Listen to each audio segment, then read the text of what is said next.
approach in this area. And if you could explain the theory of what you're doing, how you're going to do it, and what you expect the outcome to be, I'd appreciate it. Well, thank you very much, and congratulations, Steve. You're a friend of mine, but on a great career. You have had an amazing career, and it continues. I just want to congratulate you. Very inspirational to a lot of people. I want to talk about the EU, because you mentioned specifically that I've also had a lot of friends and leaders of countries. I've gotten to know them all my first term and a little bit during this period of 4 years, and know them well, like them a lot. But they're very frustrated because of the time everything seems to take to get approved, environmental impact statements for things that you shouldn't even have to do that, and many, many other ways that it takes. And I'm going to give you a quick little example. In the private life, my beautiful private life, before I had all these things happening, the world is a little different. I had a nice, simple life. You knew that. But when I had that simple life, I did projects, and I had a big project in Ireland, and it had to get approval on something that would have made it even better.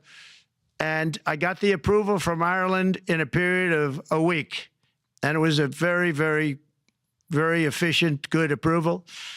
And they informed me, though, the problem is you're going to have to get it from the EU, and we think that'll take 5 to 6 years. And they said, you have to be kidding. And this was before politics. And I said, wait a minute, it's not that important. I don't want to go 5 or 6 years, but it would have been a big investment. It would have been nice, and it would have been good for the project. And I sent the people to the EU to see if they could speed it up. And basically it was a 5 or 6 year wait just to get a simple approval that Ireland gave me in a period of literally not much more than a week. And I realized right then, that was the first time I really was involved with the EU, but I realized right then that's a problem, and I didn't even bother applying to do it.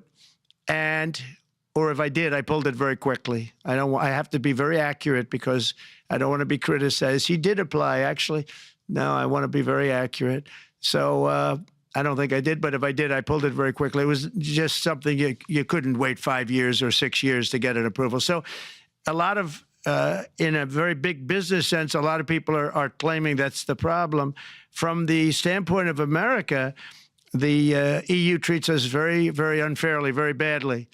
They have a large tax that we know about, and a VAT tax, and it's a very substantial one. They don't take essentially don't take our farm products, and they don't take our cars, yet they send cars to us by the millions. They put tariffs on things that we want to do. Like, for instance, I think they actually, in terms of, these are non-economic or non-monetary tariffs, and those are very bad, and they make it very difficult to bring products into Europe, and yet they expect to be selling, and they do sell their products in the United States. So we have, hundreds of billions of dollars of deficits with the EU. And nobody's happy with it, and we're going to do something about it, but nobody's happy with it. So I think the EU has to speed up their process.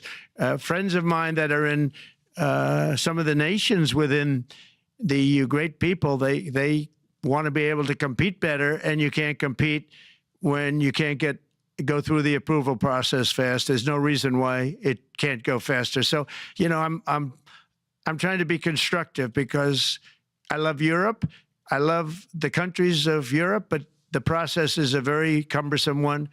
And they do treat the United States of America very, very unfairly with the VAT taxes and all of the other taxes they impose. One other, just to finish up, I got a call from the head of a major airline, one of the biggest airlines in the world, and he said, sir, could you help us? What? Landing in Europe is brutal. They charge us fees for everything, and it's so unfair. I said, how does it compare to China? He said, it's much worse. And the other thing, as you know, they took court cases with Apple, and they supposedly won a case that most people didn't think was much of a case. They won 15 or 16 billion from Apple. They won billions from Google. I think they're after Facebook for billions and billions. These are American companies, whether you like them or not. They're American companies, and they shouldn't be doing that. And that's, as far as I'm concerned, it's a form of taxation. So we have some very big complaints with the EU. Thank you.